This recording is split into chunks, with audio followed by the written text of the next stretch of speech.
Hello? I think I'm gonna have to send this shit. I'll see right now. See what this is happening. I'm getting an echo. Yes. I'll be back.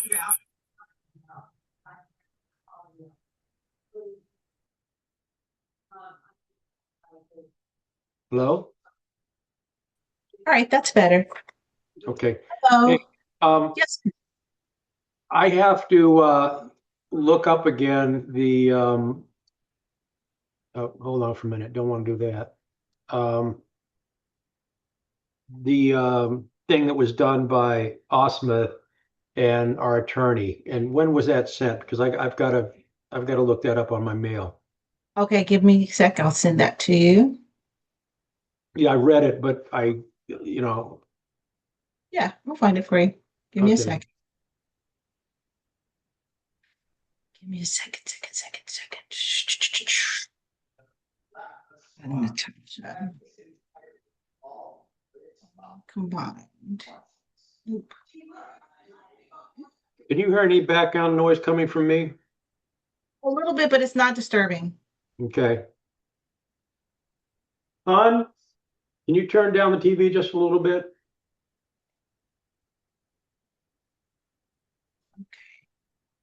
Dirty Trans City, LA.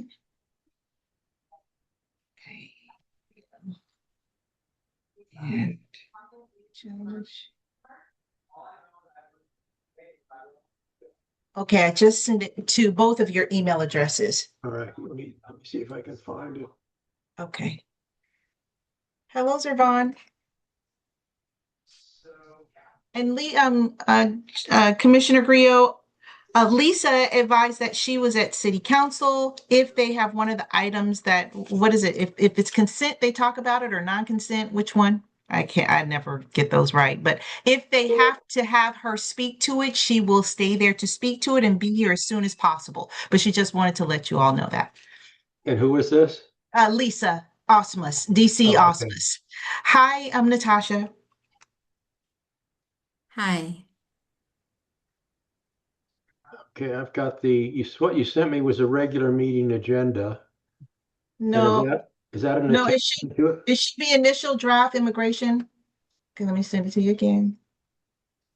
Rio and I Judge. know I got it before because I looked it up. I just didn't print it out. So, and I'm on Zoom now and I don't want to knock Look, myself off. look again at your can you access your email?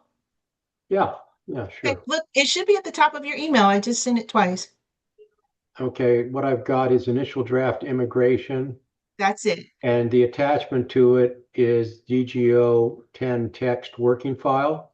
That is it. And then when I open that up, oh, there it is. Mhm. And then I also included in the chat the resource link for everyone, and I'll add it again as more people join, because I added a couple of more things.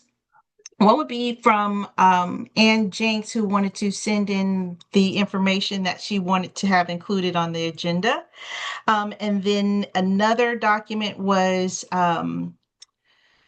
another folder for the City of Refuge, because they have that on the agenda for City Council tonight. So I added the documents that they had for that meeting. So you guys have that at your fingertips as well if you need it. Okay. Hi, Corelli. Hi. Did you catch what I just said? Yeah, I did, but I'm kind of distracted because I'm trying to get this thing printed now. And what I have is all the comments on it. Which maybe I should just go back and look at my email and print what you sent me a few days ago. Lisa's here. Hi, Lisa.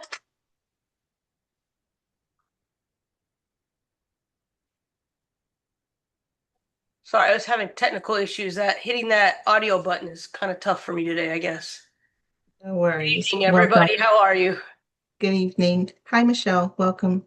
Hello, Zervon. Okay, all right. I've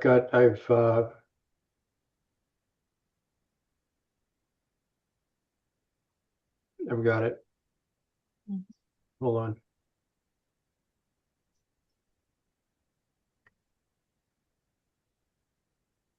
Yeah, it doesn't want to print.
Okay, let me know when you would like for me to, I think we actually have started the meeting because it's going to be recording, so I think we're good to go when you're ready. Let me see who you have in the audience. Yeah, okay, I'm just gonna have to I'll just work, I can work from my screen. I prefer having a hard copy too, but I can just work from my screen. All right, you have 3 participants from the community on, Ms. Jenks, Ms. Cleveland, and Nick Para from DHS. Okay, let me give me 1 minute here. Mhm.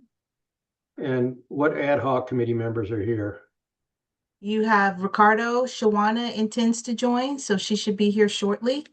And from the our other stakeholders would be Inspector General Maloof. We have former Commissioner Kareli Adaz, and we have DC Osmus. We have Natasha Salhini, who's from GHS, and we have Michelle Kwan, who's also from OPD. Okay, all right, well, good. Why don't we open the meeting officially then? First of all, I'd like to thank everyone for being here tonight. We do have a draft policy which has been put together by Deputy Chief Osmus and our attorney, Natasha Sahat, Natasha. And I guess the first question would be for all the community members who were here, uh, did you have an opportunity to see the draft of the policy? And I'm just throwing that out as an open question. Let me make sure that they're unmuted. Give me 1 second, please. Millie has her hand raised. I'm unmuting everyone. Okay, And Ms. Cleveland. well, and real quick before we call on the public, I'm sorry, Ms. Jenks or Ms. Cleveland, not sure who's coming off from mute. Um, I apologize. I'm in an airport, so I have limited reception, and my plane will be boarding anytime soon. So I do want to just make myself available to answer any questions while I'm here.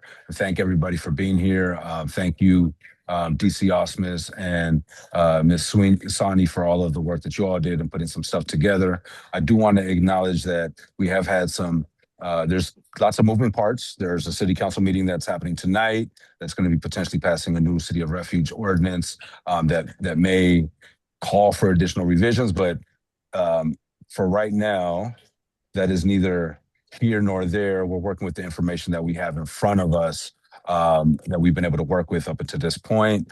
And I also want to acknowledge as well that there's been, there's been community frustration, that there's been recommendations and very specific language that has not been included. So I was hoping at some point that we could also maybe do a high level review or hear from those stakeholders as well to pinpoint some of these things as well too, because I want to make sure that that gets included in the conversation and possibly at some point hearing from either Ms. Sani or DC Osmus, maybe our council on just kind of like an overview of the process and maybe just like an update of like what things were included or not included as well, because I want to be able to nail that down and have some frank conversations so that we can inventory what those things are for the commission discussion on Thursday.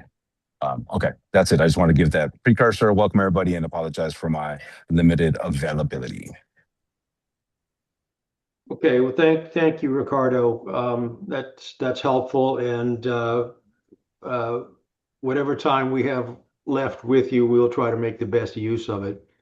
Let me start by saying I did take a look at the proposed policy a couple of days ago when Micah first circulated it, and my feelings about it were it doesn't have anything, it doesn't have everything that I would like to have in the policy, or it doesn't state everything the way I would like to state it.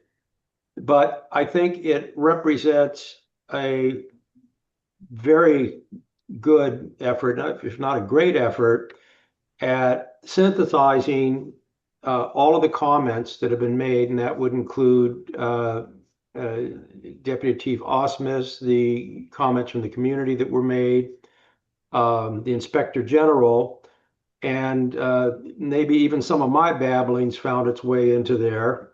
And I thought long and hard about, what position I should take on it. And the position I think I take on that is this is a good medium. It's a good match. There are some things I disagree with, and perhaps I would even be more aggressive than the policy would suggest, particularly when it comes to the whole issue of how to deal with ICE enforcement activities. But I have to acknowledge that I've not done the legal work on this. Natasha has. I am not an expert in police procedures. I think it looks to me like it's well thought out in terms of, now again, not just what happened at this meeting, but in terms of the sheriff. Was that the San Diego or the Los Angeles sheriffs that we were? Los Angeles. Los Angeles, that's right. So, I think that I'm willing to support it and send it to the full commission for further public comment. That's my take on it. And if there's any other members of the ad hoc who'd like to comment before we open it up to community comment, I'd like to hear what you have to say about it.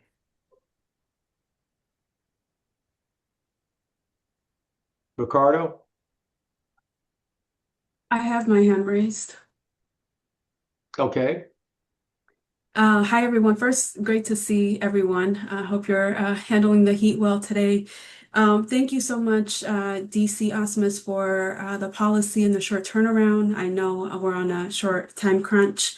I feel that there's some critical pieces missing. A lot of them have been lifted up in the letter that we received or the edits that we received by the coalition. And I defer to our community colleagues here or when we go into discussion, we can touch base on the specifics of them.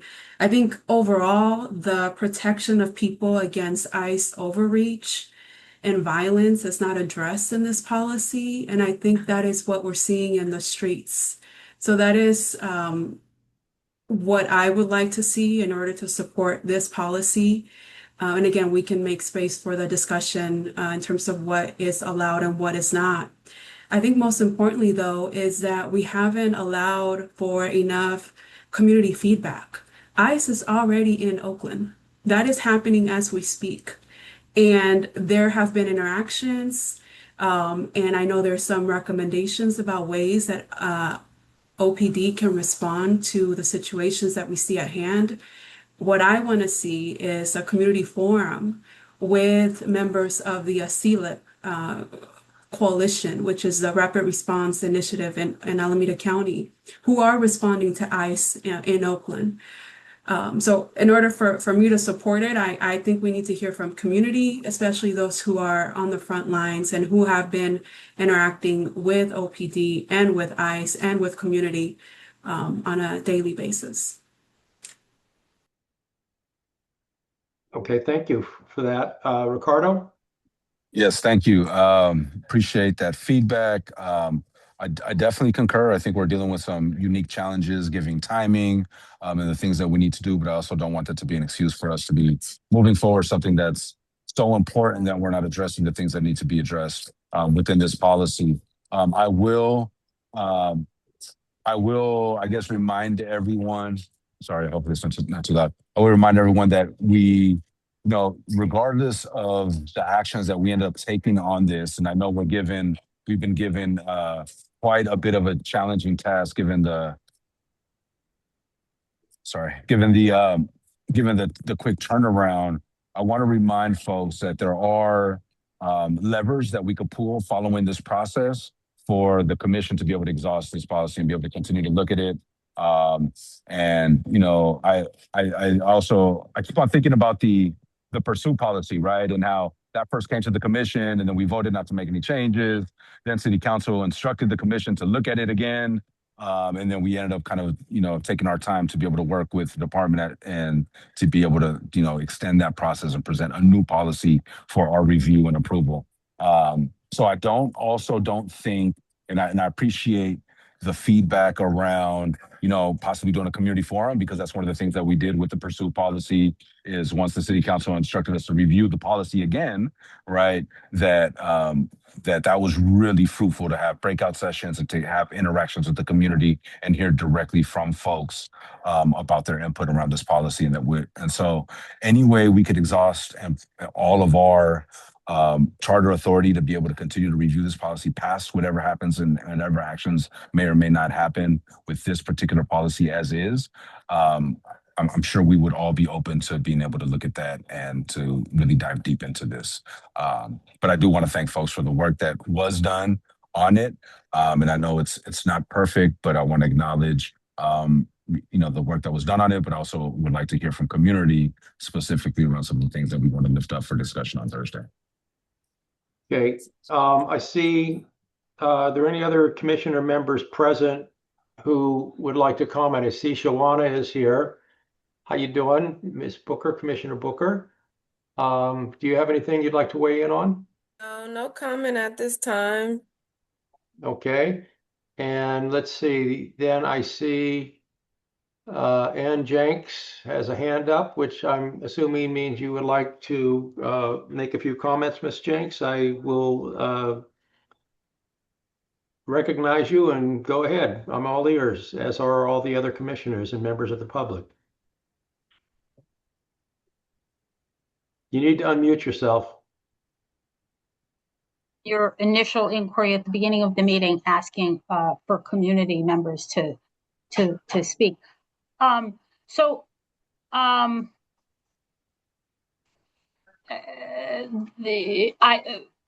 did read the read.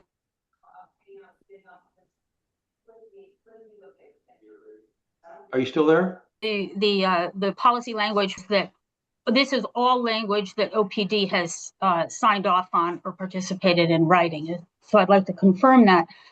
Really, none of the specific questions that community members have raised in the last two ad hocs are addressed here, nor did they get any real time for discussion in the last two ad hocs. There was some move saying, oh, we need to make time to hear from OPD on these issues, but we never really did. And as near as I can tell, they are unreflected in this language as proposed. If somebody wants to take the time to point out to me any community proposals that are reflected in this language, that would be one approach. I'm not sure that it wouldn't be a better use of time just to discuss.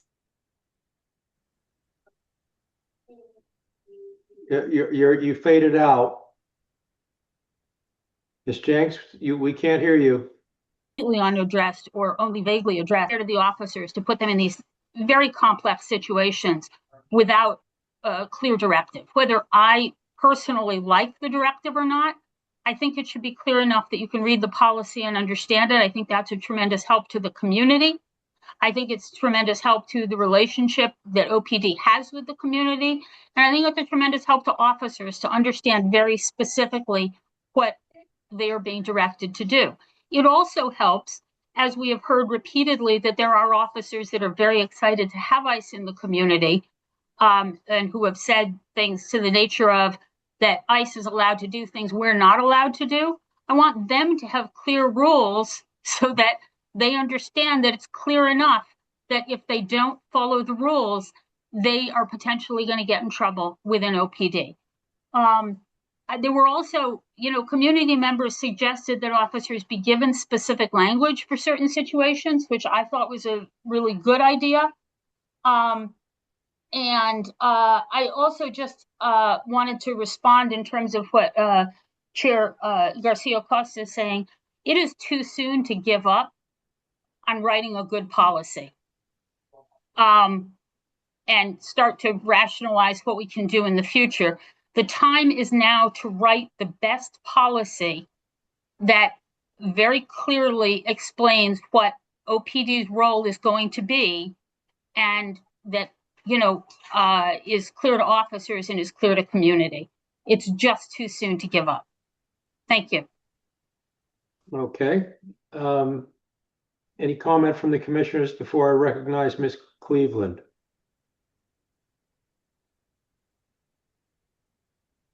Okay, hearing none. Millie Cleveland, would you like to jump into this discussion? Yes, I just wanted to support the concern that the key issues that are being raised by the community were not included in the draft that was presented.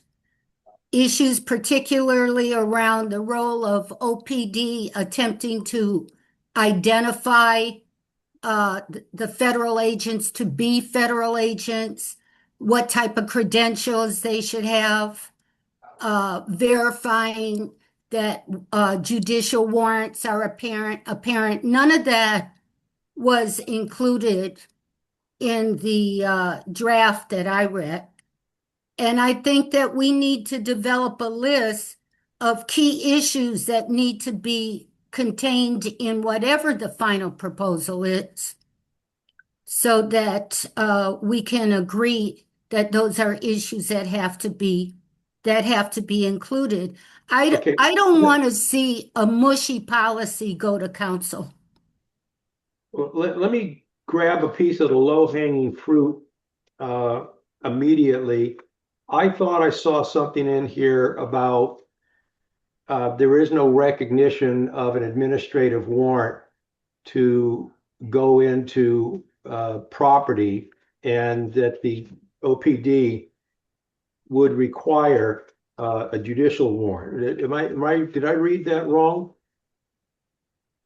If we are agreeing that the police officer on the scene would speak directly to the agent to verify the warrant? No. That's a slightly different issue. I thought what I heard you say was that this policy didn't address administrative warrants, or the difference between administrative and judicial warrants. And I thought I read something in there where it said that. I'm a little bit of an Oz because when I printed it out, I read it a couple of days ago. When I printed it out, my printer just chopped it all up. Deputy Chief Osmith, could you point out the section which addresses the administrative versus judicial warrant, or could Natasha do that? And I'll pull it up on my computer screen because that's Can I correct. just say my concern was not that the difference wasn't identified in the draft. I think that what we're focusing on is what is the role of OPD to assure that the federal agent is using a judicial warrant. They have to attempt to see it. Well, it would depend on what they are doing, I would think. Could I hear from both Deputy Chief Osmuth and our counsel regarding the issue that's been raised by Ms. Cleveland? Yeah, sure. Natasha, do you want to go first? You want me to just start and then you could pick up whatever I leave out? Yeah, please go ahead. Okay. So we did identify and the differences between a judicial and administrative warrant. We also tried to go through and make sure that where it's applicable, that OPD will identify and only respond to or address a judicial warrant, not an administrative warrant. Now, I'm not saying we caught every one of them. Thankfully, this is just a draft, so we can fix that if we miss something. But we did try to make sure that OPD will only address judicial warrants. And that is through due process and what officers shall and shall not do. But correct, Natasha, is there anything else? Yes, thank you. Thank you, DC, Deputy Chief.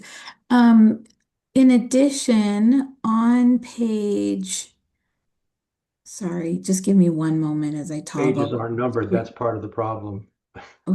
Oh, I think it's page we can 1 and we 2. can fix that. Section 3. Sorry, give me one moment to get you a proper citation. That won't Natasha, take long. Natasha, Yes. let me buy you some time. Go ahead and look that up. And let me just say that this is a really good example of I'm going to be very clear and frank of where my frustration comes from is because if we're saying, if we're, I'm hearing that this particular issue in regards to administrative and judicial warrants and how OPD is going to respond to it, that wasn't in the initial policy. That was something we heard in this ad hoc that we received community feedback from, that was in CPA's recommendations, and we included it in this document. Now, if the community and CPA specifically is saying that it doesn't address the very specific words that they will be saying or whatever, if there's additional stuff that you want to add to that, that's one thing. To say that we didn't include anything that you all recommended or was discussed is disingenuous. And that's where I'm getting confused and a little bit of frustrated. So it would be helpful for me that, and Millie, Ms. Cleveland, you just made a very good, this is exactly what I'm looking for, is like, okay, great. You guys addressed that, you put it in there, but you didn't address this angle of it, or this is something we would like to see further. Then that gives us a clear understanding of what's missing. When we say that nothing was included from community input, it's confusing and disingenuous. So I just want to use this as an example for us to establish a baseline of how we're commonly talking about some of this stuff. Sorry, that's just my own 2 cents as commentary, but hopefully I bought you enough time, Natasha, to.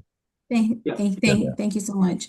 Yes, also you will see in section 3B, the language around seeking to identify federal agents by requesting credentials. And so that was also, we did seek to include that as well.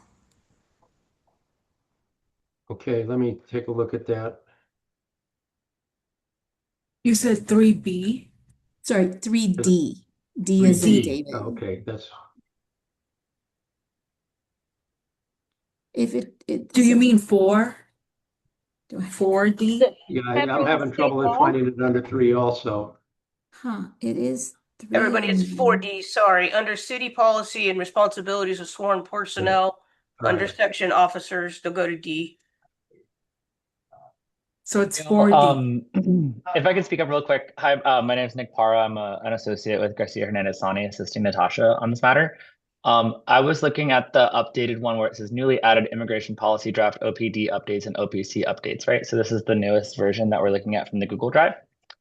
If you look at Roman numeral 3, letter A, subsection 3, it says OPD's participation with federal law enforcement shall act in compliance with City of Oakland, Oakland Municipal Code, and then there's the citation, right? So city participation in federal law enforcement activities.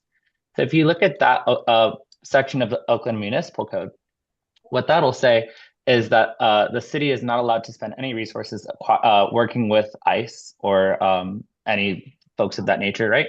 So that's kind of what it is addressing it. Kind of roundaboutly, does it say it explicitly? No, but it does say that it will be in line with Oakland Municipal Code. The next section right there is discussing the same situation where there's no transfer of any information to ICE without a judicial warrant. So I think that'll address the question more succinctly.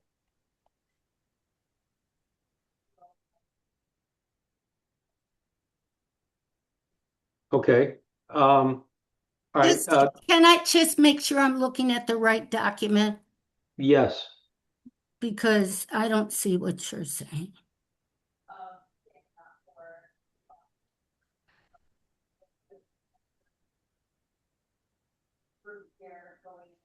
Let me go back to the email. Go ahead.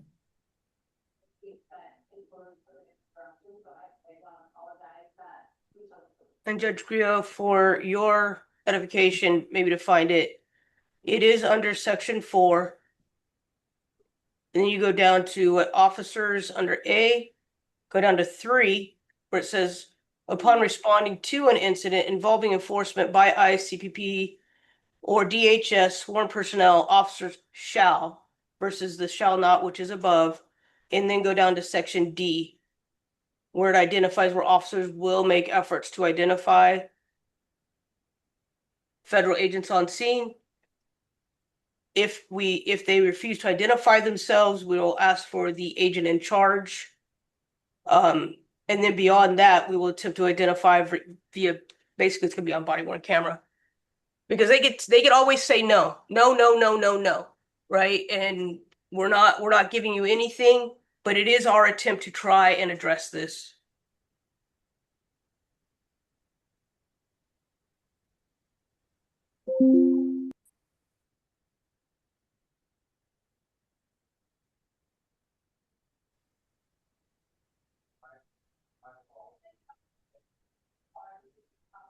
And the direction that the ad hoc gave us on that language was in the first or the second committee meeting, taking that language from LA County Sheriff's policy, and that's what that reflects.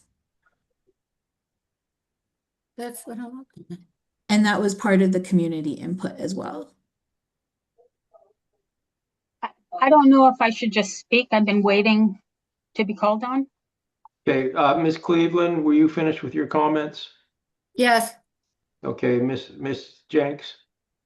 So, in fact, I don't think that it's fair to characterize the community comments. There were a lot of concerns about the LA language. And there were discussions about other language in other cities as well. So I think saying that, the LA language, we expressed real concerns about them. But even like the language saying that there should be an attempt to identify the federal agents, and this is one of the issues we raised about the LA language, is it doesn't actually say this is how you request the identification, this is what you're asking for. Although, moving back to an earlier discussion about what kind of warrants it is, what we're interested in is not what happens in a city building. That has been extensively discussed and is already memorialized in city policies and regulations. We're interested in how OPD is engaging with federal agents who are enforcing immigration.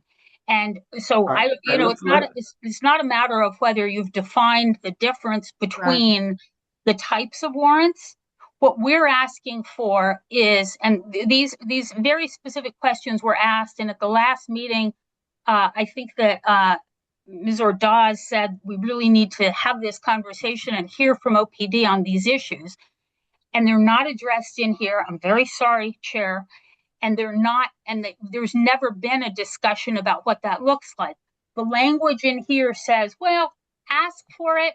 We're not going to tell you specifically what that is.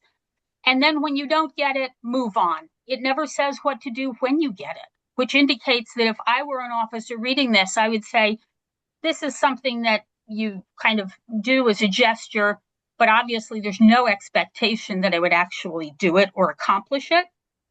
It doesn't instruct what to do when you get it. It doesn't instruct really what to ask for. Let me ask a couple of questions, but let me preface my question in response to your concern, Ms. Jenks, with something that I think we need some clarity on. As I understand it, and I may be wrong on this, and I could use some help from our counsel and perhaps from Deputy Chief Osmith too. As I understand it, if ICE has a valid administrative warrant to take someone into custody, they can enforce that warrant in a public area, a place where anyone else has the right to be. So if that is the case, then we, meaning we, the Oakland Police Department, the city of Oakland, cannot stop ICE from taking someone into custody in a public area pursuant to an administrative warrant. However, the authority, so to speak, the jurisdiction of an administrative warrant stops where it is private property or where it is someplace where the city has a right to exercise control, not control, as in traffic lights or something like that, but control as of this is a city facility and we can say who comes into it under what terms and conditions. And we can say, we will not have you come in. And I think this policy says that in so many ways, not quite as directly as I'm saying it. If you bring us, and I don't want to be flip, if you bring us administrative warrant asking for us to turn someone over pursuant to an administrative warrant, you can go pound sand because we do not recognize an administrative warrant. Now, I think that's as strong as we can be on that because if ICE is someplace they have a right to be, it could be, on the street. I don't know what the jurisdiction is on a public park or something like that. I don't know enough about it, but let's say it's a place they have a right to be on a public street and they try to enforce an administrative warrant. Practically speaking, if it's a valid administrative warrant, there's nothing that OPD can do. They have a right to take someone into custody. Then could I hear from Deputy Chief Osmus and from Natasha on that? Am I missing something? Yeah. I have something to add real quick before they speak, if that's okay, because Sure. I think there's two parts here. What I think Ms. Jenks is asking for is an implementation plan and procedures of how to enact the policy. And in my view of it, it might be two separate things. The understanding is that the policy is a more high level explanation of what's expected, the rules, what we're going to do, and some details. And in what Ms. Jenks saying is not included is the process of how you do that. So if you do ask, if they have a warrant, they say yes, what do you do? If they say no, what do you do? And I'm not sure if all of that detail needs to be included in the policy. I understand the concern of what Ms. Jenks is saying, that if it's not included in the policy, then how will the officers know? So then my question is, for us as a commission, OPD, and our council, Natasha, what would then be the next step of the policy, like an amendment, attachment, a special order? What would dictate the steps? Because it will take us a long time to get to the implementation process of a policy of, of all of these things. And so if we could have some clear understanding and potentially have an agreement that there is clear instructions and training and what that is married to the policy. And Ms. Jenks, you may not like that, but that's what I'm hearing it as, where there's some feeling that the policy isn't clear because there's no know-how. So I don't know, DC, Osmus, if you could speak to that, or Natasha, you could speak to that a little bit, but I think it's getting blurred a bit. Go ahead, Natasha. Thank you.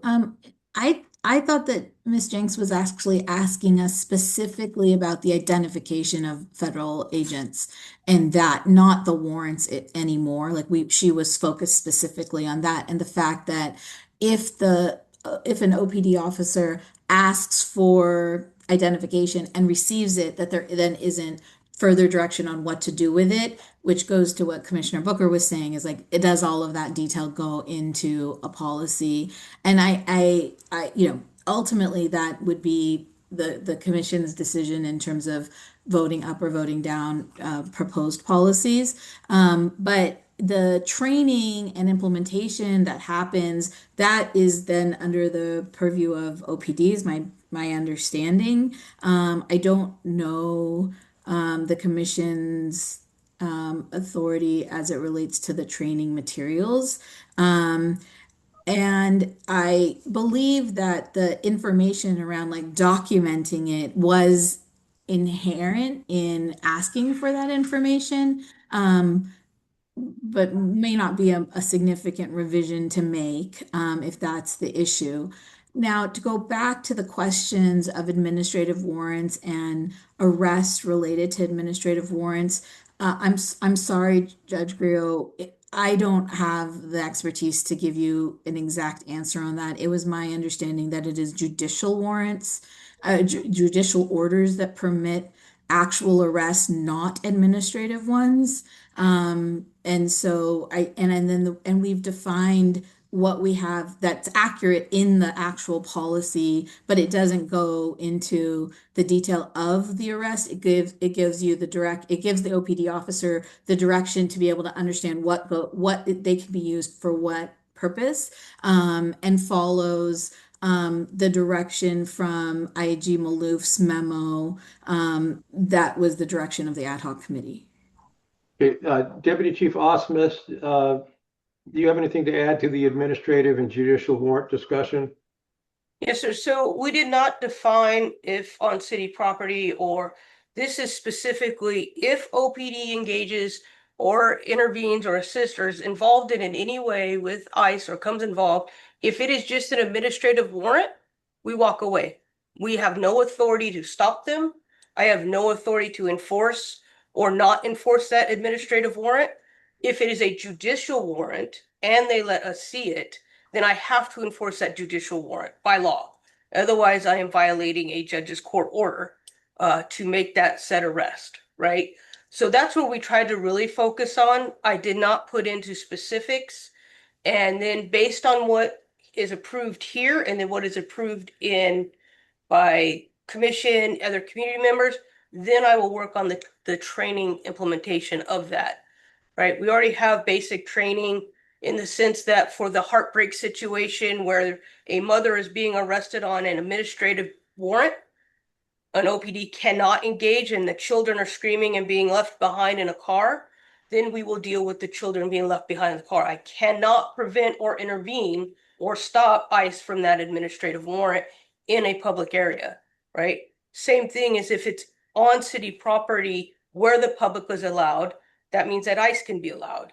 However, if they come to the PAB and they make it onto beyond the lobby, they do not have a right there, and I can ask them to leave, right? And I do not have to enforce any administrative issues, barring exigent circumstances. And the only thing I can come up with there is maybe of somebody who's fleeing where there's hot pursuit, something like that, right? And they're actively chasing somebody, in which I will try to do my very best to make sure I stay with them to see if it's a judicial warrant that they are issuing or trying to enforce. I hope that helped a little bit. You will not be able to make a policy that defines every scenario and every situation. I have to provide, or I want to say actually we, because it is really important that the community and everybody has their say in the intent of what we want with this policy, because you will never, ever, not ever make a scenario that fits a policy. It just doesn't happen. Can I ask a clarifying question, DC? Just want to make sure I'm understanding correctly. If ICE has a judicial warrant, does that mean that OPD has to support or help in executing that warrant? No, sorry. No, we don't have to help. However, if we are on scene and we ask for that information and we see that as a judicial warrant, then by all means, we have to allow them to do whatever it is, right? If it's an But- administrative warrant, I don't. But a judicial warrant is basically a court order. Yeah, Ms. Salto, Right. typically a judicial warrant is addressed broadly to police agencies. They typically don't say, Oakland Police Department, you are ordered to. They leave some leeway for the warrant to be enforced by any police jurisdiction that has the power to enforce it. And speaking from a judicial perspective, Deputy Chief Osmith is entirely correct that if they are shown that if an OPD officer is shown a judicial warrant from anyone, doesn't have to be ICE, it could be issued to the Berkeley Police Department or something like that, they are obligated in the first instance not to interfere with it. And I believe also in the second instance, if they are asked to help with enforcement, I believe that they have to do that. I would say I that understand. our policy begins with a prohibition from any assistance in any form of immigration enforcement. So I don't believe an OPD officer could in any way assist, even with a judicial order. With civil enforcement, right? With immigration and civil enforcement. Civil enforcement, right. Yeah, if a crime is being committed, there could be an order that would be required, but That's what I'm referring to. for the purposes of immigration enforcement, the OPD would be prohibited by this policy and my understanding is multiple other city ordinances policies from assisting. And if you don't mind, there was one of the over the weekend, Mr. Woods also provided us with feedback on the draft policy, which I greatly appreciate that. We will be able, I do believe before the commission meeting, we can put the ordinance in line with the draft policy once it's passed. So those can be done. And appreciate his comments on some of the footnotes that we've been able to already start working through. I want to just take responsibility for one of the changes that I drafted, which was the use of the word intervene as opposed to assist. I felt, I guess I still feel quite strongly that intervene is the more accurate term because assist gives our public and our officers, I think, the wrong idea that OPDs would ever be assisting in with ICE. And we were trying, our intent, and maybe slightly misguided, for which I apologize, was to say, like, you shall never assist. You may feel OPD officers may need to intervene because they believe the actions of federal officers are aggressive and there's something that they can intervene in, and that's when all the documentation would be required and the report to city council and the report to city attorney and others would occur. There were the triggers. But I didn't recognize that term assist was also coming from the ordinance that is being considered by City Council tonight. And so we will go back and revise that to be perfectly in line with the ordinance as soon as it's adopted. Yeah, and Natasha, I'm not so sure that what you stated about a judicial warrant is accurate. And I'm basing that on my experience as a judge when I would have agents, usually it was the city of Oakland, but it could be other cities too. They'd come in with an administrative warrant that they couldn't enforce because someone said, you can't come on my property or something else. And when I signed the judicial warrant, it would say to all law enforcement officers within the jurisdiction of X. And once you have that type of warrant, which says to all law enforcement officers, if a law enforcement officer is presented with that, they've got one of two choices: to obey the court order or to not obey it and to be in contempt of court. It's that simple. Thank you. So, I mean, now, you raise a good point. I don't want to, go off on a tangent. I think that it's as long as the proceeding is civil, I think the city's entirely within its rights to say, nope, not going to help you. Forget it. Go pound sand. I agree with that. Uh, and maybe it's the bias that I bring to it as a judge because, of course, I signed thousands of orders in my career, and I never like to see anyone put a thumb in my eye about them, and no judge does. So, I'd like to and lift up, thank you. This is a great discussion, but we have limited time. And Commissioner Booker raised the question around what are we hoping to accomplish today and what our priorities are going to be, considering you all are considering this in 2 days. okay, I appreciate that. Does anyone else want to weigh in at this point with anything specific? Yes, sir. Okay, Ms. Jenks? First of all, I think that the characterization about what I said about warrants was not what I intended.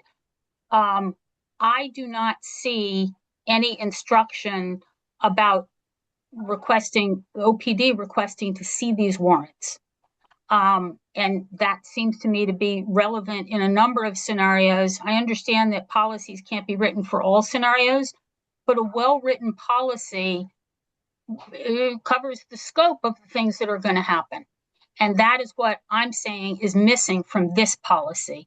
And even some of the discussions from earlier ad hocs aren't fully reflected so that an officer understands what's behind them. And then if you're going to leave the implementation to the training, that means that we don't really even understand what it is that you passed in terms of giving instruction to OPD. Some of the things that are missing is what OPD officers will do if ICE officers are using force or committing a crime. It does not address whether OPD officers will investigate crime or collect evidence. It does not discuss. Now, here are a couple No, of it does address that, Ms. Jenks. It does address that, but go ahead. Here's a couple of other, the language around crowd control is very, very vague.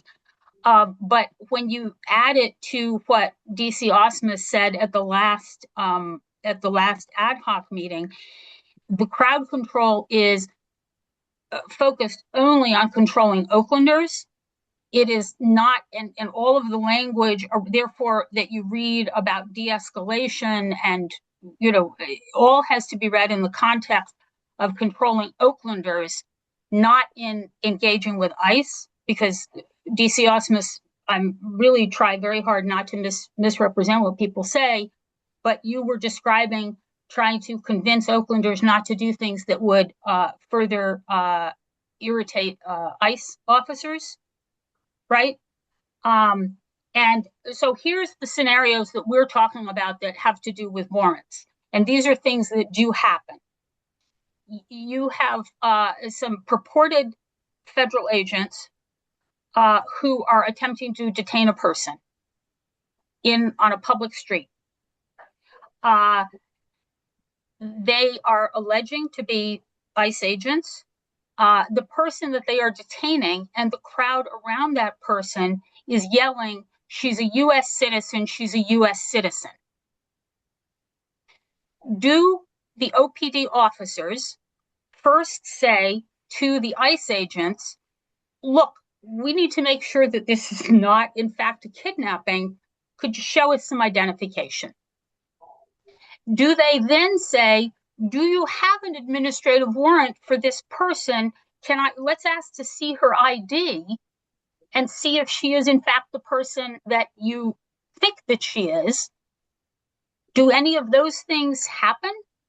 That's one scenario. Another scenario is OPD is called to a home invasion. Again, purported agents are invading a home with people in it.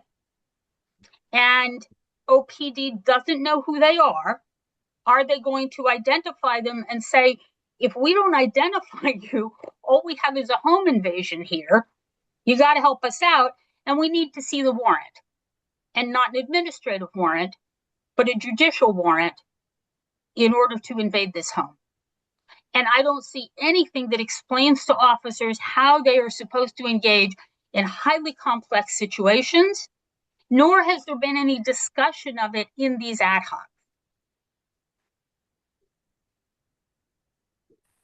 Okay, anything else? Yeah, you asked for brevity. Pardon? Yes, sir. You asked for brevity. Well, I mean, I thought you were being brief and succinct. I just wanted to ask if there was any other succinct and brief comment you had. I'm just trying to make sure that you get to say what you want to say. I thought that that was enough to start. I have some specific concerns around language that and just, you know, in terms Well, of the let whole me ask you a sanctuary question. city thing. Let me ask you a question, Miss Jenks. Let me posit a hypothetical. Mhm. Let's say an ICE agent is engaging with someone in a public area. They've got an administrative warrant. People are saying she's a citizen, she's a citizen. And OPD says, do you have an administrative warrant? They say, yes, we have one. All right. After they show the administrative warrant with the name of the person on it, what would you expect OPD to do? They've got an administrative warrant. It's got the person's If name on it. They still taking the person into I custody. don't know if I'm frozen or you're frozen. I'm not frozen from what I can tell. Can you hear me? Anne's frozen.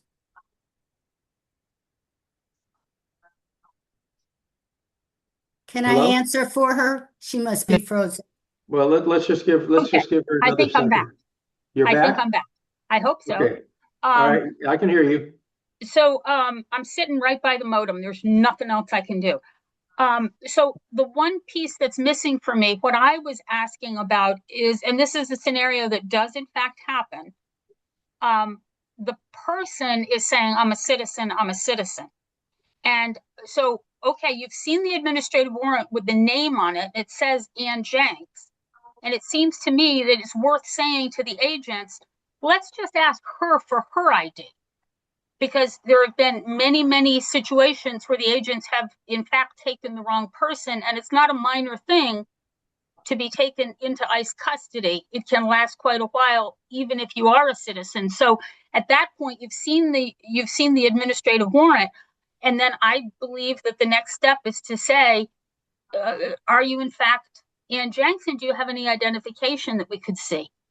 And at that point, when I produce my identification and it shows that I am Ann Jenks and there's an administrative warrant, then by all means back away. But the question is, are you taking those steps? And the other thing that I just wanted to mention, because you did ask me if there was anything else. Let me ask the next question when you're done, okay? Okay. But couple of things. One, the whole issue of sanctuary city and city of refuge is largely not about OPD. So it's really not of concern to us. We strongly support the city of refuge ordinance. We've gone to council, we've spoken for it. But it's not really relevant to the OPD. You know, it doesn't address the issues that we have spoken to many community members about as it relates to OPD and the OPD engagement with ICE agents. The other thing that you were asking me, I think it's page 6, number 4. It's going to be section A, immediately above supervisors and watch commanders. And it says number 4, if a community member alleges criminal conduct, e.g. kidnapping, false imprisonment, impersonation of a peace officer by individuals purporting to be federal agents. And then it says the officer shall respond and investigate as they would to any report of criminal conduct, including verifying agency affiliation. It doesn't say warrants. officers shall record any interaction with such purported agents. Officers shall complete a crime report where required. So if I were an officer reading that, back to the home invasion, are you saying that if I invade my neighbor's home, and I do have a neighbor that annoys me, so I'm interested in the response here, an OPD shows up and I say, I'm not going to tell you who I am, just trust that I have reason to be here, that you stand back and watch the home invasion? I don't think anybody's saying that. I think, Well, what does OPD do? well, let me ask you a question, and then I will solicit Deputy Chief Osmus' view on it, because she is with OPD. Let's say we go back to the hypothetical I gave you, and there's someone purporting to be from ICE. They're arresting someone. They say, we have an administrative warrant. And the OPD officer says, show me the administrative warrant. And the ICE agent says, go pound sand. I don't have to. I'm ICE. What happens then? Thank you. That's my question as well. We want clear policy Okay. that explains to officers and the community. What would you want the OPD officer to do under those circumstances? There's a federal agent who says, I have an administrative warrant. I'm in a place where I have a right to be. Let's say I'm on the sidewalk or the street, and you've asked me for the administrative warrant. I don't have to show it to you. I'm ICE. All I have to do is show it to the person I'm taking into custody. And they typically don't do that anyway, but that's another issue. But I don't have to show it to you. You're interfering with me. Get out of the way, or I'm going to arrest you. What happens then? So that's why the community members, it wasn't me, but I thought it was a really strong idea, rather than simply saying, ask for ID, and when you don't get it, stand back. I think it's actually worth giving people the language that you're recommending they use. Will it always work? No. What would you have the Oakland police officer do in that circumstance to the ICE officer? I'm attempting to answer that, sir. What we have seen work is, not always, but what we have seen work is to say, have you shown it to the person that you're detaining? Have you confirmed that this is the person? Because we have a crowd of people standing here screaming that she's a citizen. So isn't it worth just getting all of these temperatures to go down and check that she's the person that you're really looking for? I'm not suggesting we turn Oakland into West Virginia. We're not going to get into a gun battle with the federal government, and I'm not suggesting that. But I think that you can. Sorry, Anne, finish your thought. But I think that you can give clear instructions so that Oaklanders understand and OPD officers understand what they are going to do in very complex situations. I'm wondering if we can ask OPD to respond? Excuse me, Ms. Salto. So we've established that what you're asking for is not to have the Oakland Police Department physically confront the ICE agents, correct? In the case of a routine arrest. No. No, that's not what you're asking for. I don't think we've ever said anything close to that. No. We want a clear, distinct policy that encourages officers to do as much as they can, that de-escalation also can happen with ICE. De-escalation is not just a tool that is used on the community, and that you take things as far as you can. And it does warrant an actual discussion about the scenario of a home invasion. You have unidentified people breaking the front door. What is OPD going to do? And I may not like the answers, but I do think that we should have a discussion, and those answers should should be written down in the policy, whether I like them or not. Can we hear from OPD? Well, yeah. First, before we hear from OPD, Commissioner Salto, Ad Hoc Commissioner Salto, wanted to say something, so I'd like to recognize her now. I cut her off.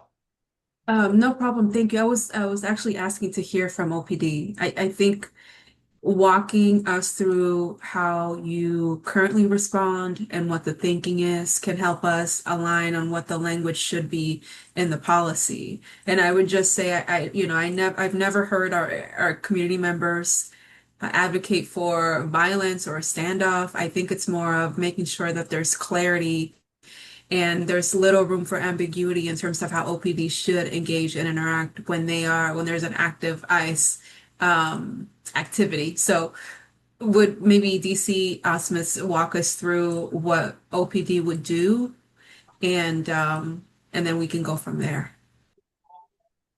Yeah, so it depends, you guys. So I can't give you a specific answer, right? Like it's really going to depend on the scenario and the situation. So in terms of Ann Jenks's scenario of we see somebody or we're called to a 212-5 or a home invasion, and we see masked people or potentially masked people, yes, we are going to stop them, try to identify them, right? Because that's just part of our process anyway.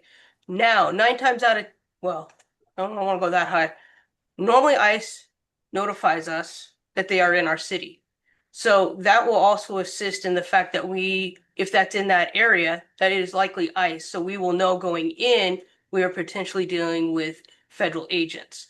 We are going to ask to speak to one of the agents that is not actively engaged in their actions. And if not, we're going to ask for the agent in charge of that arrest or of that group, if they will identify themselves and show us the warrant. That is just goes hand in hand with what we are allowed to do. It is a very fine line for us to then take action, right? Because now we are walking into a scenario where everybody's armed, and I'm going to say it outright. Like you all have seen the ICE agents.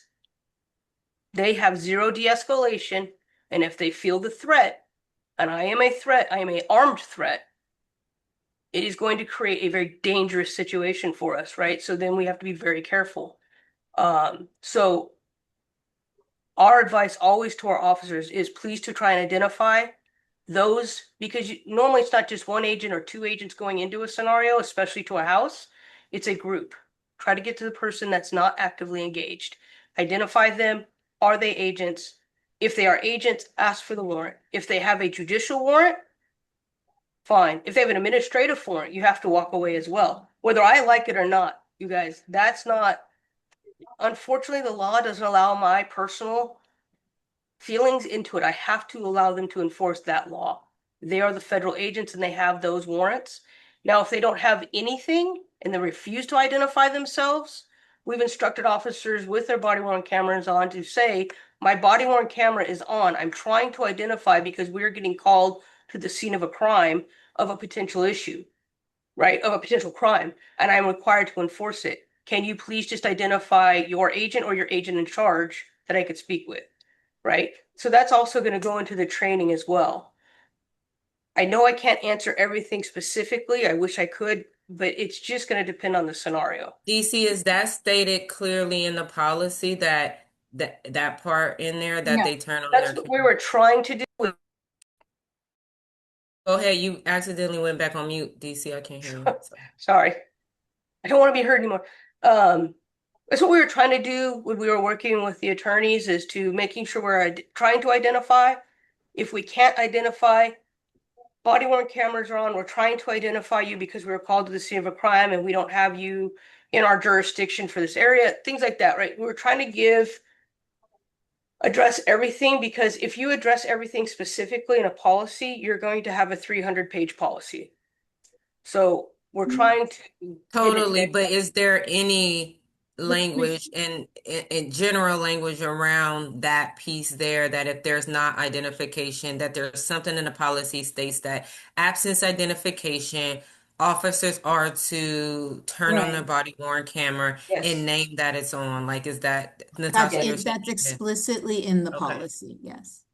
But the way that DC Osmus just said it, and I'm happy to write it up, DC Osmus, and send it to you for the policy, uh, could be done quite simply. And I think it covers a broad variety of instances where they are attempting to identify. So, but there's just two things that I wanted to clarify about what the way that it was just characterized, because there's nothing that clear in the language of OPD's proposed policy currently. Two things I wanted to clarify. If there is a home invasion and I say to you, I'm an ICE agent and I have an administrative warrant to break into this person's personal home, which my understanding was that is in fact not a walkaway situation, but it is in fact a crime. Are you saying that that is not the way that it's being observed by OPD? I thought you needed a judicial warrant to break into my house.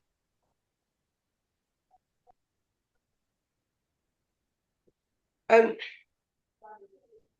trying to think here because there's so many with the Fourth Amendment. So yes, absolutely, you need a judicial warrant.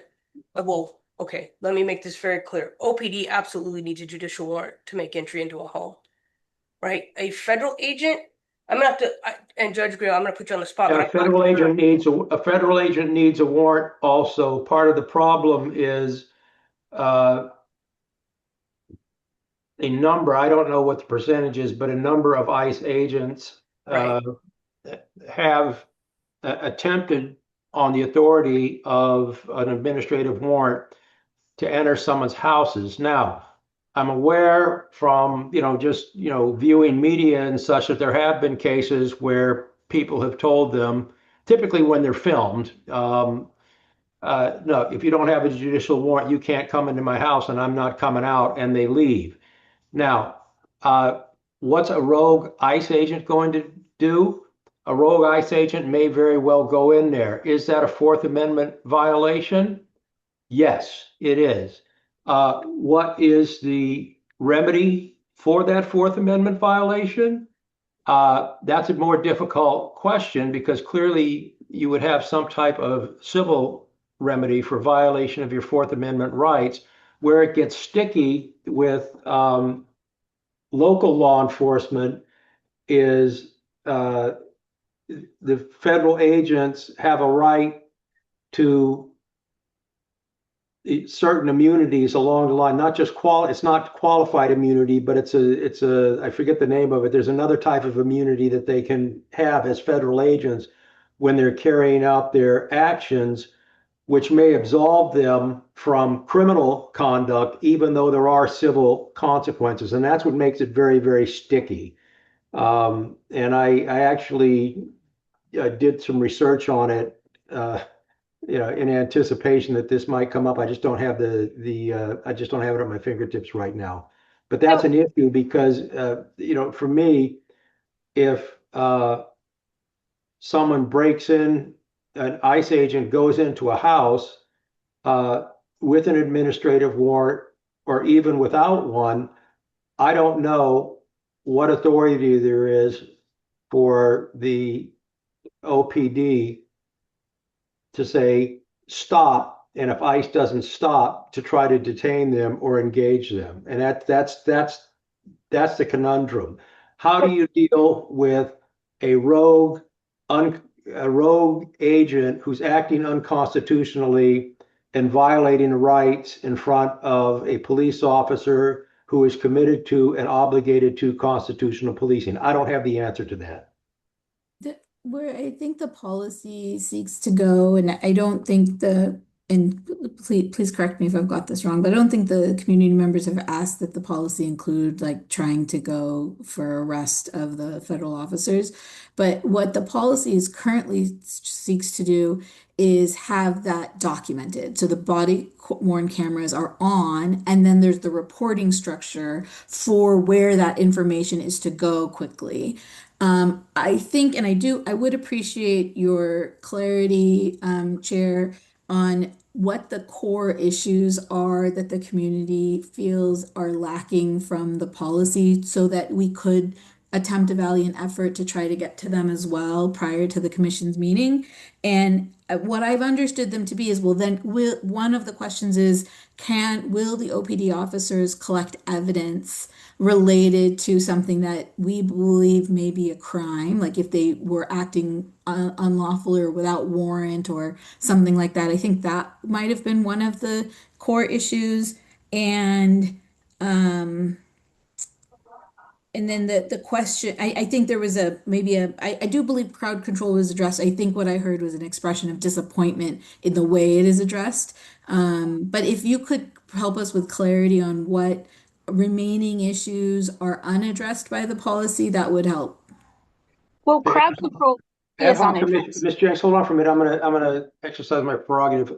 Ms. Salto asked if everyone had seen the coalition's letter. Now, I actually have not. So, if I could, who has it? A copy that they could email to me right now. It may be in the folder, but I would It is defer in the to. I'll send folder. it to you. Yeah, it's in the folder, and I'll send you a link, sir. Okay, yeah, because what I have is the policy, and I don't know that I have access to the folder right now. There in the letter, there are specific recommendations and also proposed language. So I would encourage us to use that as a starting point. We can also There, go section by section if that's easier.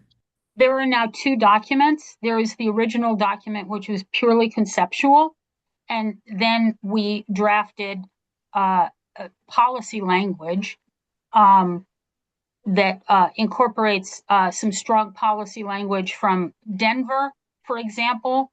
It adds asking for a warrant in other places. But I just really want to clarify, because I think the crowd control issue is going to be a very significant issue in Oakland. Although the policy says crowd control, it does nothing to really explain what crowd control is going to look like. It uses the LA language, which the LA Sheriff's Department is rather, OPD is head and shoulders above the LA Sheriff's Department in almost all ways. So using their language is a choice. But in terms of crowd control, the question becomes, crowd control becomes assistance, de facto assistance to ICE. If ICE is instigating and you are doing everything you can to control the crowd, despite instigation from ICE. There have been people who have been arrested and charged because ICE threw a smoke grenade into the crowd and somebody in the crowd picked it up and threw it back, which, by the way, if you ever have a smoke bomb at your feet, getting it out of the middle of a group is a really good thing to do. And so, there are very, very significant questions about what crowd control looks like in a situation where there are two groups and you're only enforcing on one of them. One of the things that Chief Beer said months ago was, we're just not going to show up. Now, I don't happen to think that that's going to happen when there's 400 people in front of the federal building and ICE, right? So the question is, and if it is, we're just not going to show up, then let's write that in the policy. But no, the fact that crowd control has, a couple of sentences in my estimation does not mean that crowd control is being addressed in a way that really explains what's going to happen, so that it's not just controlling crowds to enable ICE to do what they want.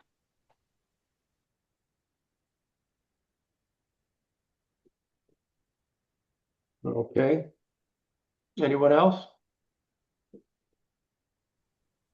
So the first the first submission is there. The second was the same document. Yeah, I saw that, Curly. I'm trying to, it won't, it was giving me trouble copying the other one. So give me just a second. The first one is the first one, and give me a second. I'll get you the second one. Can I say something while Michael's working on that?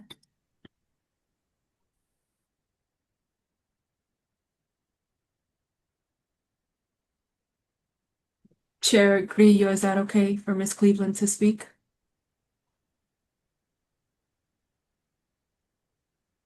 Yeah, Are you yeah, go ahead. frozen? Yes. I just want to remind people that there are over 70,000 people currently in detention in the United States. They are in horrible conditions. There is maggots in the food. Women are being raped. So to ask our law enforcement to be very assertive in their demand. You just froze, Millie. You just froze. Can anyone else hear Millie? No. No, not anymore. Commissioner Santo, can you take a look at that link? I think it is the right one. That's the right one. Perfect. Okay. It works. Cool. Demands to know whether somebody has a judicial warrant or. Sorry. Can you hear me now? No. You Yes. can? Yes, we can Yes. hear you now. Sorry, I don't want to be redundant, but what I was saying was there are over 70,000 people in detention in this country. They are in horrible conditions. There is maggots in their food. Women are being raped. Children are being raped. So the idea that I do not think it's wrong to ask our local law enforcement to be very assertive, even if it's risky, because that's what cops do. They engage in risky behavior all the time. We are asking them to take some risk in protecting us, assuring that they have the right person, assuring that there's a judicial warrant. So I just want to put this in the context of once you're detained, people come up missing. So everything humanly possible that needs to be done before someone is taken away needs to happen. And that language needs to be very specific so we don't have any officers saying, I didn't know what to do. Okay, let me ask a question. I've got a copy of the CPA letter, Coalition for Police Accountability Proposal on OPD Policy in the event of federal agencies operating in Oakland. Let me go to the end of that letter and let's take a look at the last full paragraph. OPD will provide refresher training or instruction for all sworn staff to ensure that every OPD employee has received recent notice on, and then it lists crowd control policy, sanctuary city, and all that. I don't have a problem with that. I have no problem with that at all. And I would think that probably the police department wouldn't have a problem with that. Deputy Osmond? No, it actually already occurs. So crowd control is reviewed every year. Less lethal is reviewed every year. Body worn camera is part of the policy. We can always reiterate it. And the sanctuary city ordinance is also a part of our yearly updates in our CPT, which is continuing professional training that post requires us to do. But yeah, Okay. that's already there. Those could be incorporated into the policy, no problem, right? Okay. Right. But the reason that was included is that when community members have asked OPD in the past year, OPD representatives have stated unequivocally that officers have already been trained on interacting with ICE. And when we asked, because there's no training bulletin, like what was the training, we were unable to get any answers. That's why it's so important. You mean any answer from the individual officers? No, from the OPD representatives who had characterized that training had already occurred. Okay, well, I'm trying to get something that you have in your coalition proposal agreed to as being not controversial at this point and put into our policy. So if there's no objection to me suggesting that fourth full paragraph beginning with Oakland will provide refresher training or instruction for all sworn staff. I think that should be incorporated into it. Does anyone have a problem with that?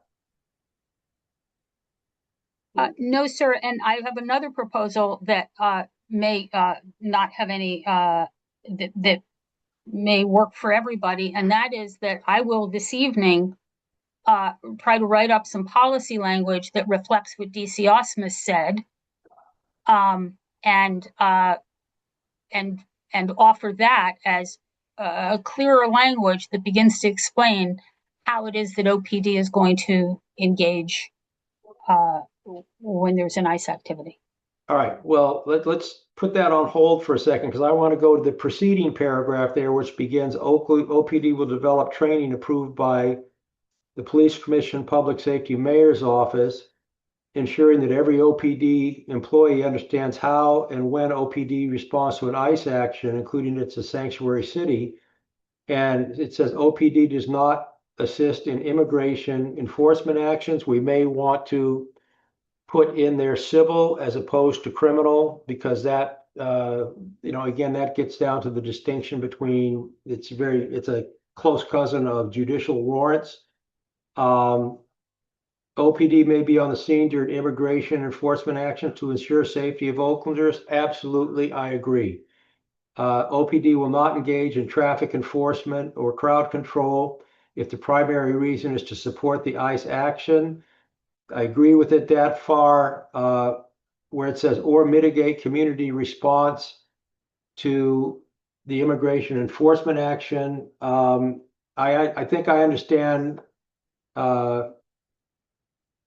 what you're getting at there, Ms. Jenks and Ms. Cleveland. You want to allow the community to have free reign to exercise their First Amendment rights and maybe even civil disobedience, which is also a storied American tradition. I would perhaps, think of some alternate language that, is along that kind of incorporates the theme of public safety. Something along the lines of it won't engage in traffic enforcement or crowd control if the primary reason is to support the ICE action. That's fine. I don't have a problem with that. And maybe you say something, and we'll only take such actions that are consistent with the public's First Amendment rights of protest or something like that. That's to me that's better language. Well, the standard that I think was offered, I've read so many different policies at this point that I try to keep them straight, but fortunately Ricardo is not here to suggest that I'm mischaracterizing things. But the language that's used in terms of ICE, my recollection is that it's kind of like, well, we'll intervene if it's a life-threatening situation. Right. I would use simply the same language across the board, right? If you can't control one side, and I think we've all come to agree that ICE can behave in ways that are really quite uncontrollable, you're not going to be able to protect the community from the biggest threat, which is the ICE agents. And so if you're going to show up at all and Chief Beer says you're not going to, then have that same standard where you're going to say it's not the primary purpose, but it's going to sure help ICE as if it were the primary purpose. Simply have the same standard for both, where you say, if there's a life-threatening situation, then we're going to intervene. Okay. Let's just put a pin on that for a minute. Let's circle back to that. Do you see the merit in changing the language from mitigating community response to immigration enforcement action to be Oakland OPD will only engage in traffic enforcement or crowd control to the extent it is consistent with the public's right, First Amendment right to protest, or something like that. You know, that I think with some modification of that, everyone could support that. So I'm very sorry, Judge, but what does that mean? It means you are acknowledging first that OPD is not going to engage in traffic control or crowd control if the primary reason is to support the ICE action, period. It also means that to the extent there is a community response, i.e. a protest or something like that, that any actions taken by the OPD will be consistent with the First Amendment rights to protest. Well, that means they're going to be enforcing on ICE when ICE sprays everybody with tear gas. No. It doesn't mean that. It means this is your language here focuses on the community response. I'm suggesting language focusing on the community response that recognizes the First Amendment right to protest and says the OPD will only take such actions as are consistent with the right of the public to protest. But that is, rather than trying to fill in the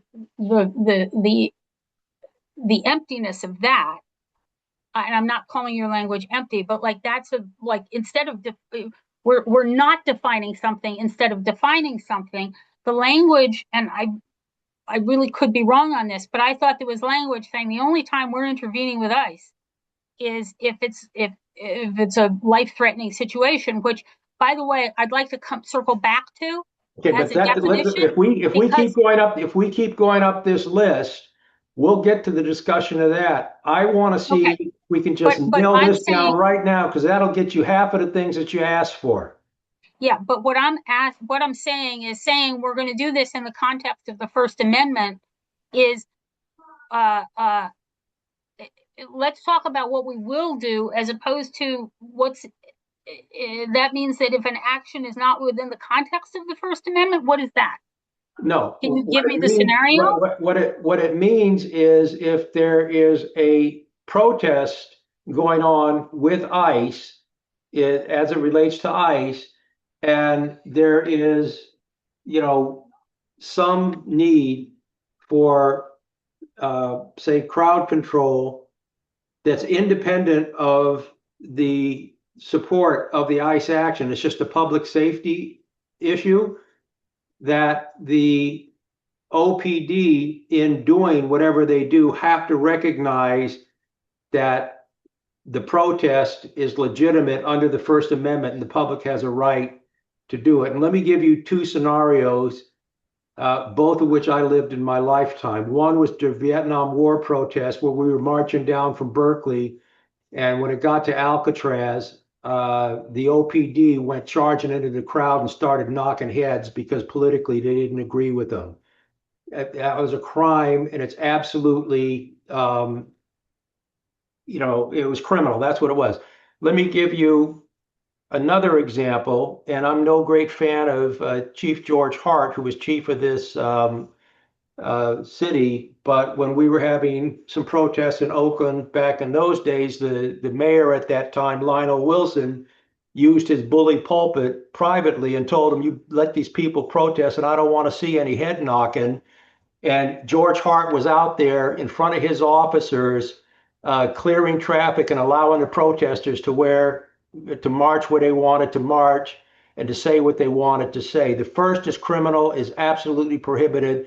I would hope that the OPD, if there's a protest, that involves ICE, they're protesting an enforcement action, that the OPD would protect Oaklanders consistent with their First Amendment rights. That's what I would hope. But here's the problem with those scenarios, I'm really unconcerned with. OPD's crowd control language after they used a less lethal and caused a man to have brain damage.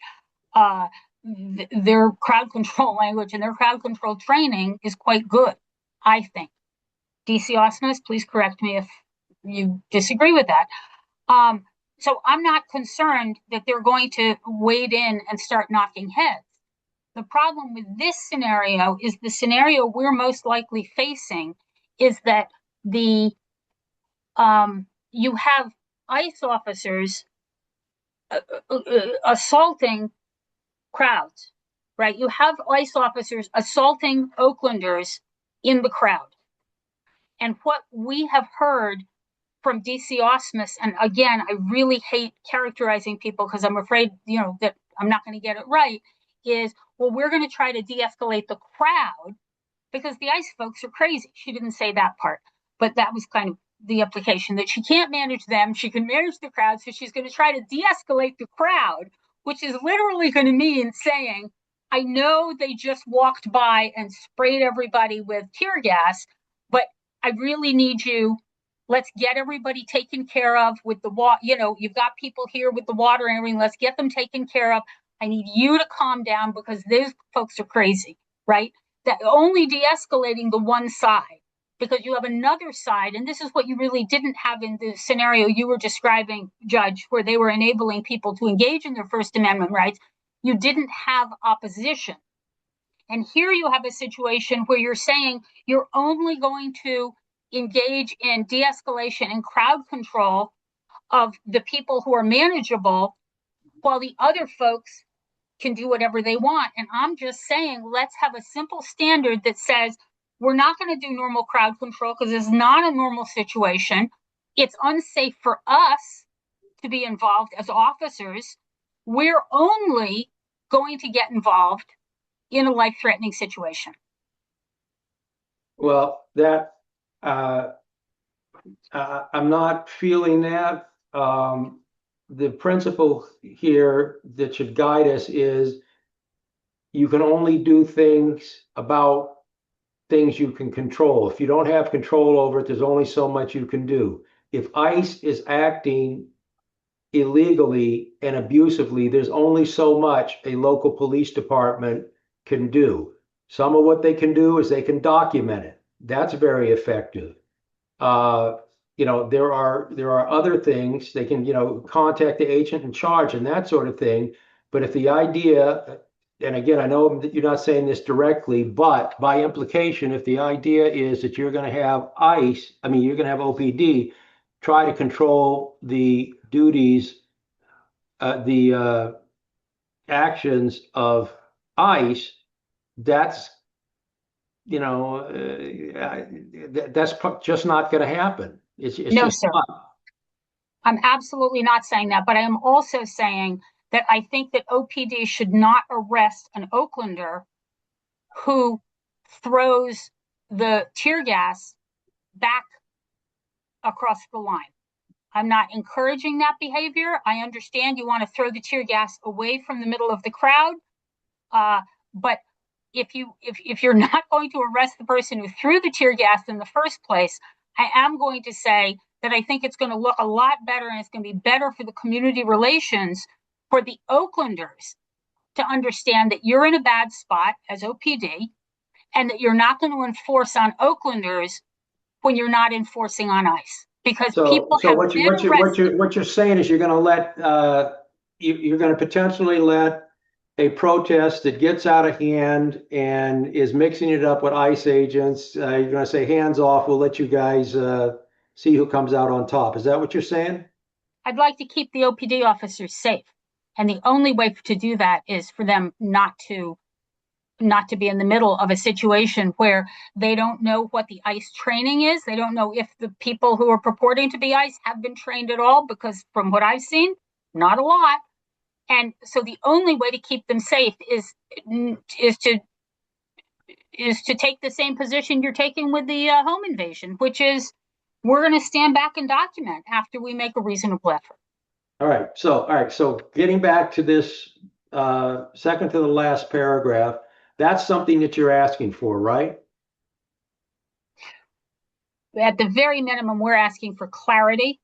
We've seen plenty of sanctuary cities where local police have arrested people as they prayed in front of ICE officers. There needs to be clarity about what OPD officers are going to do in situations where there's an ICE enforcement action and ICE is instigating violence against a crowd. Okay, I feel I'm dealing with a bit of a moving target here. I've got the letter or the proposals from CPA. The third to the last paragraph has some language and 3 bullet points. I'm in What agreement with, page? that's the last page of it. I'm in agreement with all of that other than or mitigate community response to the immigration enforcement action. I would suggest some additional language. With some additional language, I'm willing to accept the whole thing and send it forward on that basis. Maybe I should hear what commissioners do we have left here? Salto and Booker. What voting members of the commission do we have here, Micah? We have Booker and just commissioners Yes. or of the ad hoc. No, of the ad hoc. Of the ad hoc, we have Inspector General, we have Lisa DC Osmus, we have Commissioner Salto, we have Vice Chair Booker, and Michelle Kwan is a member as well, and so is Natasha. Those are all the people who are part of the ad hoc. Okay, all right. I would like to try to get this put to the police, sent to the council and back to Deputy Chief Osmith for further revision based on this third and fourth paragraph, the fourth being handled, and the fourth being included in its entirety, and the third being included with some direction to change, mitigate community response to the immigration enforcement action. And I'd like to do that by some type of consensus without a vote because, I don't want to put council in a position of having to vote or the deputy chief, 2 representatives from the police department. I don't want to put them in a position of having to vote on it also.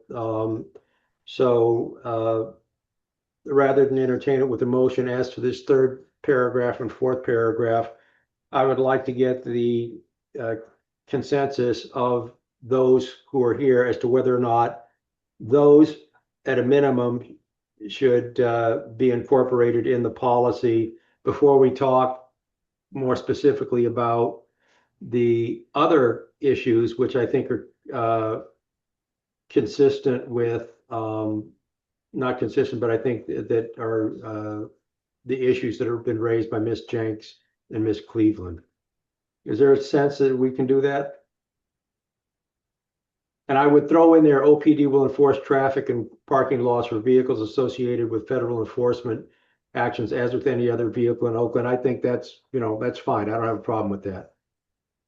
Just to clarify, which letter are you looking at, the first letter or the second letter? I'm looking at the one that says Coalition for Police Accountability proposal of an OPD policy in the event of federal agencies operating in Oakland. That's what it says. It's several months old for LA, the first one. So, Judge, we also took the policy, the OPD policy that was developed with the changes, and we essentially proposed language that we thought was clearer to that policy as well. We added that OPD officers should ask for a warrant where that was appropriate. We said that if you're identifying somebody, that should be it should be recorded on your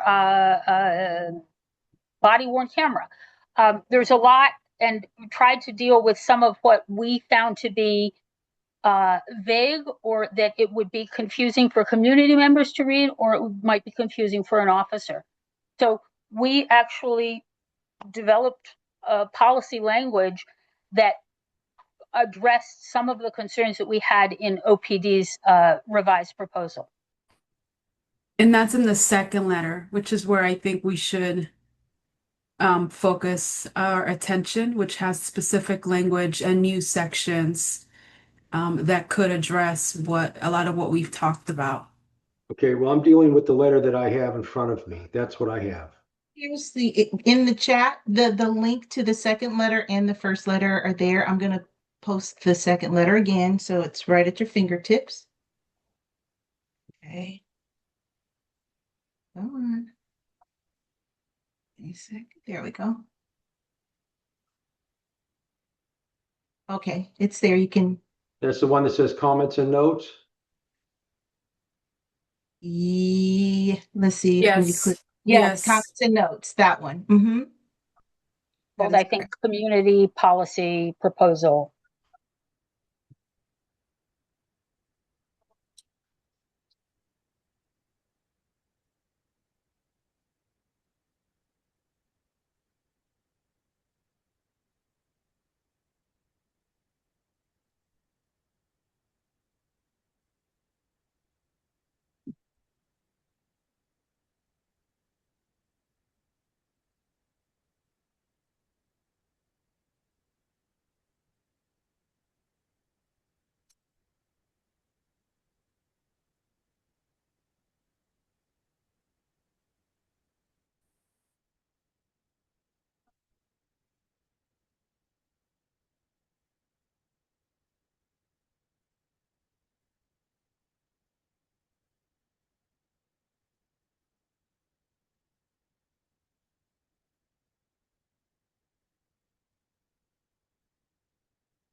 Some of this seems redundant about what's already in there.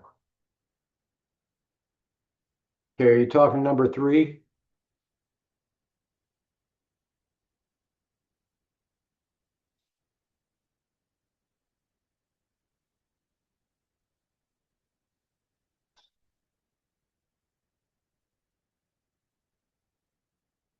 Would you like to go section by section, Chair? No, we're not gonna be able to do them section by section tonight. That's we don't have, we're now at let's see, what time is it? 7, almost 7:15. So we will be into 2 hours in about 15 minutes.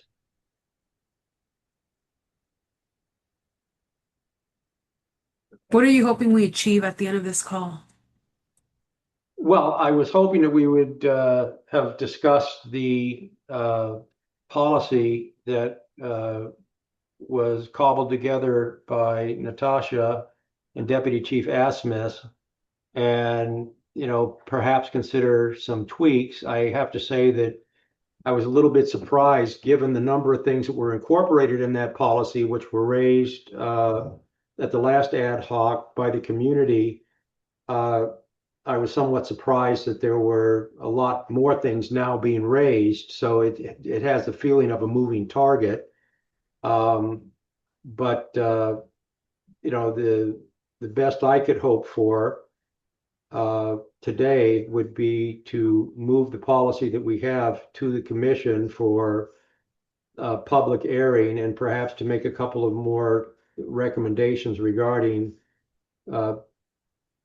additions or deletions, some tweaks to the policy, so to speak. That's what I would say.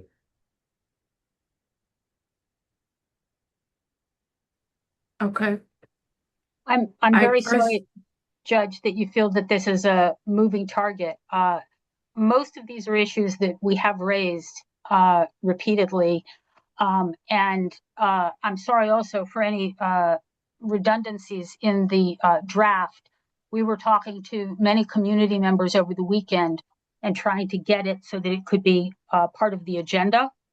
But I really think that if you go back and you look at the history, that this is not a moving target, that the same questions have been raised quite consistently. And at the risk of annoying Chair Garcia Acosta, they are not addressed substantively in the OPD revised draft.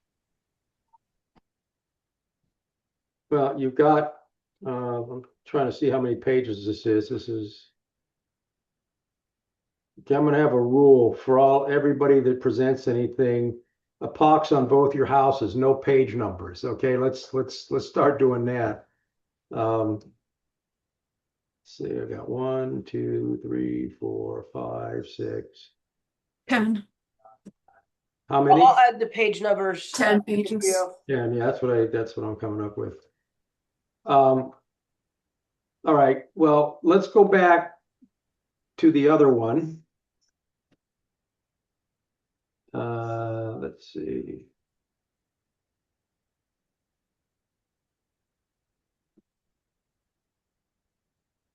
The What one are you area, referring Judge, to, you would say other one? The first, what's been referred to as the first letter.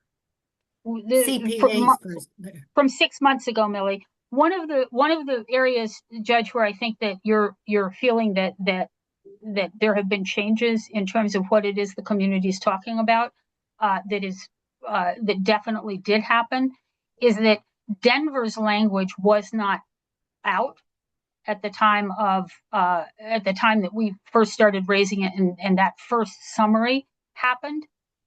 Denver had some very good language, and community members kept referring to it. So we sent it to the commission for addition in that resource place, because the first ad hoc and further conversations, people were mentioning Denver. So we added that, and looking at it, it had some very good language. This policy could definitely be shorter. We were trying very hard to leave OPD's language wherever possible. And that, kind of does make it a little bit longer. Okay, let me go back to the other one.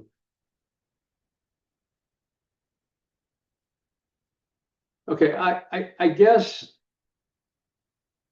the problem I have is trying to address the realities and the range of possibilities that exist for actual interaction between members of the OPD and immigration immigration federal agents, because I guess I recognize that there's some limitations there, realistic limitations in terms of what you can reasonably expect of either the individual officer or a city policy. Now, I will say that, I actually found the discussion last week somewhat helpful. And I was happy to see that a number of the things that were discussed last week, I felt were included in the policy. Now there's some other things that are being discussed, and some of them I think were raised before, but were not incorporated into the policy, and they're being advocated for now, which is okay. That's what you do when you come to these types of meetings. But the reality is we've got to move something to the commission, and I don't want the perfect to be the enemy of the good. And I will go back to the best example I have, which is the sexual harassment policy, which was processed to death until it was sent to the city attorney's office to die a slow death. And it didn't come back up. It didn't rise from the grave until we took a look at it, and I will confess to being the one that pushed that and said, we're gonna get this policy passed, and we are. But it needn't take 4 years to do a policy like that, and it shouldn't take uh, you know, it shouldn't take that long to do this one. I understand Commissioner Salto's concern with we shouldn't rush things, but the reality is we have a deadline, and we either meet that deadline or we don't have a policy. I'm And curious I think that's a on fair that. statement. I'd like to hear from our council on that. Yeah, that's where I was going. I'm wondering, I believe the 120-day deadline is in the charter, if I'm not mistaken. What would reset the clock? And have you all, the full commission, have you all talked about I think it? we actually asked for that, and let's hear from our council on that. Thank you. Yeah, the clock, the 120th days is that August 3rd or 5th date. I'm so sorry. I don't have August 5th. August 5th. Thank you. Thank you so much. August 5th is the 120th day. And per the charter, the commission is expected to either vote the policy up or vote the policy down. If the policy is voted down, then it goes to the city council. If the policy is voted up, then it will become a policy.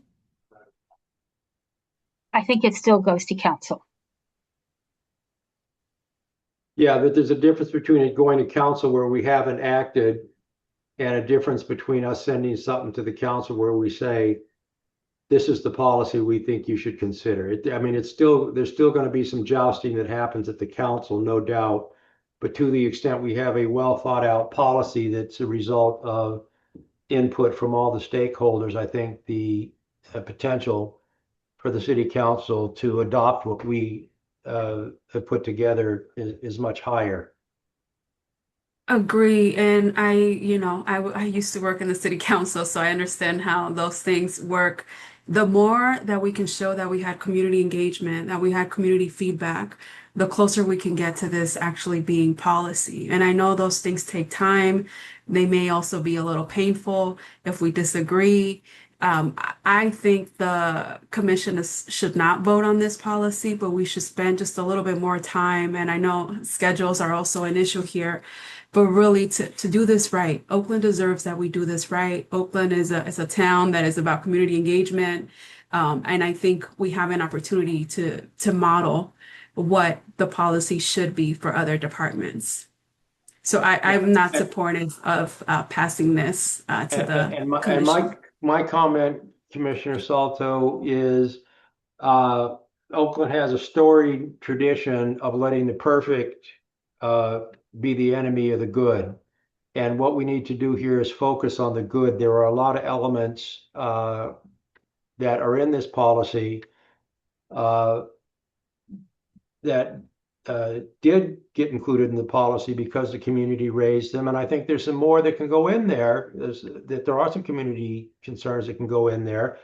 The part of the big issue is, I think, a concern, different concerns, or a difference of opinion, or call it what you want, about at what level can you reasonably expect OPD to engage with federal agents before you create a situation where anytime an OPD officer is involved in a situation involving federal immigration enforcement, the choice is to violate a city policy or to violate federal law and be prosecuted for it. We can't put that on our officers. It just doesn't work. And perhaps if we had a more sane administration in Washington, I might not be as judicious about this as I am, but these guys, the feds, have shown no hesitation towards using the full weight of the federal government to ruin people's lives. And that includes not just in the individual case, but also in, yanking funding from cities, yanking funding from states. on the flimsiest of excuses. So we need to decide what we're going to do, and I'm open to suggestions because what the plan is right now is for the policy that DC Osmith and Natasha put together to go to the council for public discussion on Thursday and a possible vote. It's not clear that that would be the only time it would be discussed. There's been some talk of a special meeting to at the commission level to perhaps have another meeting. Not the substance has not been discussed, but just the idea of whether or not we need to schedule another meeting. So I guess my question is, do you want in the first letter that you sent, do you want paragraphs, the last 3 paragraphs, beginning with OPD will enforce traffic and parking laws for vehicles associated as with any other vehicle in the city of Oakland, and the other 2 paragraphs to be included in the policy? And if you do, can we give direction to Natasha and Deputy Chief Osmus to get that done between now and Thursday so we can discuss it?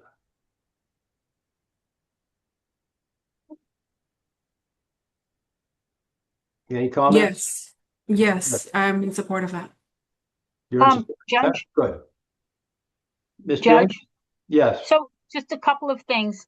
I have not heard a single suggestion that that there should be a policy that requires any OPD officer to put him or herself in a situation where he's in extreme conflict with ICE. My line on this since for the past year has been, we're not West Virginia. Of course, West Virginia is not West Virginia anymore either. But there was a time. You're referring to the coal strikes back in the 30s? Yeah, there was a time that West Virginia would. No, I know the history. I'm a student. I'm a student of history also, Miss Jenks. But so that's been my line. There's never been a recommendation in any of these discussions from the community that is calling upon any officer to engage that way. I really think that's an important thing to recognize. I'm also beginning to understand part of your frustration because topics that were discussed in the first 2 ad hoc meetings were reflected in OPD's current draft. The problem is those first 2 ad hoc meetings did not really get into the meat of the community concerns that were being raised. And at the end of the second meeting, it was again like, well, we really need to hear from OPD answering these questions from the community. So I think part of it is, yes, things were addressed in this policy, and yet it's not, the community is still saying we have our issues because they weren't our issues that were being addressed in ad hoc 1 or ad hoc 2. The other thing that I just wanted to mention is that I had offered to write what DC Osmus had talked about into some version of policy language, and you said, let's put a pin in it. It seems like you're trying to wrap things up, so I want to pull that pin real quick. Okay, and what I'm suggesting to you is I'm not dealing with everything that's in the 10-page letter, which is obviously beyond our capacity to deal with this evening. What I am suggesting to you is that we give direction to our council, to Deputy Chief Asmus, to take the last 3 paragraphs of we'll call it the original letter, and get that in the policy that's going to go to the commission on Thursday. And between now and Thursday, you develop your comments. You can send them to Deputy Chief Asmus. You can send them to Natasha. You can send them to me. You can do any of that. And when it comes up for discussion, we discuss it. And that's going to mean a long, brutal meeting on Thursday, but the democracy sometimes requires long, brutal meetings and some personal sacrifice. So I'm fine to hear the additional concerns on Thursday. I will support another meeting. I don't know what the logistics are, if we can get a what do they call it, a quorum or whatever, but I will support another meeting of the police commission, a special meeting to have those concerns considered. Now, We have a Commissioner Grill, this is Vice Chair, we have a special meeting planned for next Wednesday. yeah, That we all agreed. I wasn't clear that that was going forward because I didn't weigh in on it other than to say I could come to. You could come, yeah, so I think, and I'm not sure if our chief of staff is on, but that's been confirmed. So if we don't Yes. vote on this Thursday in our regular meeting, we do have a special meeting next Wednesday on the 28th to essentially vote on this, so that we can have it in by the deadline of the 5th. So if there's other stuff that we need to do, and although it still won't give time, as Ms. Salto had named, for additional comment, to your point, it will give us something that we've worked very closely with OPD on, that we can move forward. So that's that. All right, so let me get the consensus. Can we give direction to our council and to Deputy Chief Asmus to incorporate those last three paragraphs of the first letter in a rewrite of what we have? And then I will, our chief of staff is here. We have comments on this on the agenda already, right? Say that one more time, sir. What are you asking? We have, the agenda has noticed that there will be comments on this policy, correct? Yes, for our meeting on Thursday, it's Yeah, going all to be a right. So, discussion. all of these things you're raising, you can raise them on Thursday. I would suggest that you try to get whatever you can to Deputy Chief Asmuth and to Natasha. You can send it to me too. I'll give you an email. You can send it to me. I'm happy to take a look at it, and I will look at this second letter, which kind of cold cocked me a little tonight. I hadn't seen it. Well, could I just ask for some very specific language to be looked at, that's Denver language? If you look at the community policy, it's Roman numeral 7, investigation of criminal conduct by civil immigration enforcement personnel. And there was one other, but I would very much appreciate it if we could hear from OPD, like what they feel is workable and what they feel is not workable about that. The other thing that Denver did is they talked about number 6, Roman numeral 6, which is about just being as transparent and public as possible with information and body worn cameras in those situations where they're present at a ICE enforcement action. Okay, you're not ever going to get any argument from me, Miss Jenks, about transparency when it comes to body cameras. Okay, I think those are an absolute positive for all concerned, and so you're just not going to get any pushback on me from that at all.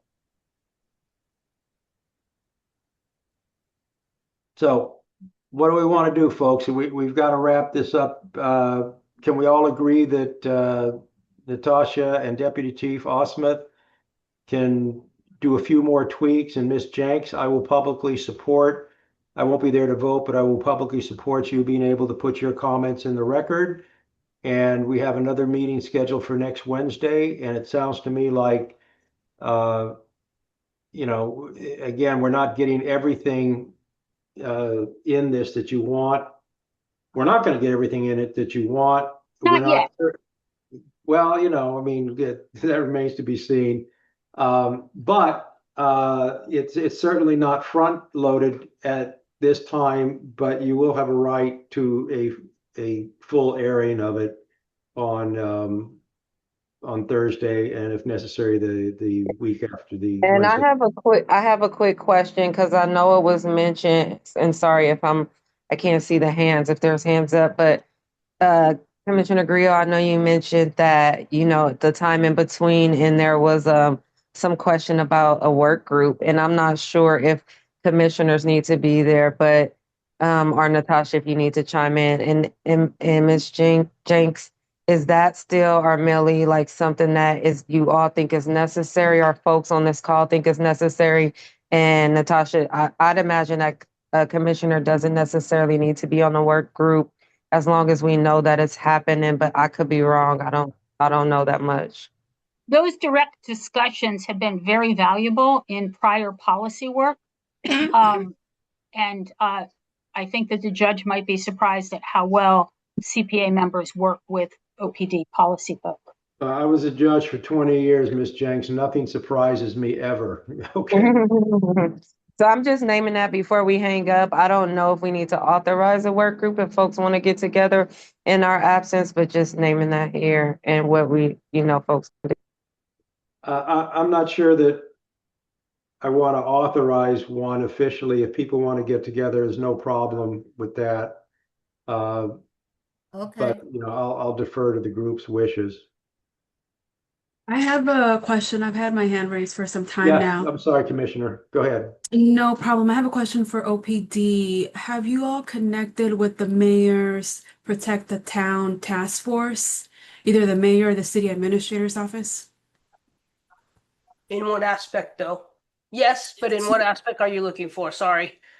Yeah, no, I want to make sure that what they're planning for and thinking about is in alignment with what this policy entails. Um, I missed the last work group meeting, so I don't know where things stand, but I know that is a big body of work that has a lot of community engagement, and it could be an opportunity to kind of make that bridge, but also to be in alignment with the administration as well as the mayor's office. Yeah, it's been through especially with the city attorney, making sure. So, like, very specifically, we did not address the mayor's executive orders based on their advice because, God forbid, but should it happen and the mayor doesn't come up for reelection or whatever, those orders could be rescinded. So you don't want that in the policy because then it defuncts the policy. So we've tried to stay away from that. We've tried to rely heavily on the AI instruction so that it mirrors both sides, right? So on that side of it. And then we're trying to take some of the LA language. Yes, Miss Jenks, I will absolutely go back through on the Denver language and look at that. And I will work with Natasha how to word all that into place, how to make that work. I hope that kind of helps a little bit. But direct contact on showing them the policy, no, I have not done that. I think we should, even if it's just for their review, to make sure that the city is moving in sync. So again, I'm not suggesting that the language in the executive order is transferred, but I know they're gathering a lot of community feedback, and this has come up. So just again, crossing our eyes, or what is it, crossing our T's and dotting our I's. And then in the work group, I would suggest that we include a CLIP and many of the immigrant serving organizations who are on the front lines. I think that can also help us create this bridge to make sure that at least people feel heard if we're not able to incorporate all the feedback. So that comment is for you, Ms. Jenks, and Millie. Happy to talk more about that offline. Okay, I'm going to conclude the meeting. I have something to say, please, Judge. Yes. I just wanted to make sure that for anyone listening, we want to make sure that to thank DC Osmus because we're asking her to do this, not specifically directing, because we can't direct essentially. And you're nodding, and thank you so much. But I just wanted to be on record that we are doing it that way so that we don't get called out for not doing it that way. Yes, and I apologize for my overbearing, sometimes All come right, off in a too strong manner, but I want to get this policy done. I want to get the sexual harassment policy done. As I've told people before, I didn't go on the commission to sit around and have nothing happen. There's part of having a functional police department is having policies which guide the department. And in that regard, even if we may not always agree, I'd like to thank everybody who's participating in this. Um, Ms. Jenks, you may not believe it. Ms. Cleveland, you may not believe it, but I appreciate your participation because it makes me think and question some of my own assumptions, even if I don't agree with you. And I have to say, some of the things which I saw put in the policy that was just circulated, they weren't things that I would have come up with, but we came up with them because of some of your input. And so I do appreciate it, even though, again, I can be kind of, you know, overbearing. And so for that, I apologize in advance for the next meeting. And I apologize for all of my sins in the past. Okay. We'll see everyone on Thursday. And, I'm not sure if it's appropriate for me to try to make a call to, actually, I'm not going to make any calls to Deputy Chief Asmuth or our council. You've got your, what we've talked about publicly, and I think it should be that way. I don't like calls like that. Inspector General, you've been sitting there as a quiet observer. Do you have anything to say before we close the meeting? No, but thank you for acknowledging me. I just observing for right now. I Thank you. appreciate your presence, and actually, I would like to acknowledge also that the jumping off of this was greatly facilitated by your earlier study and communication of some of the issues. So we appreciate the part you've played in this, and we anticipate you'll be playing some more. All right, folks, we'll see you on Thursday, okay? Thank you. All Bye-bye. right, take care. Bye-bye.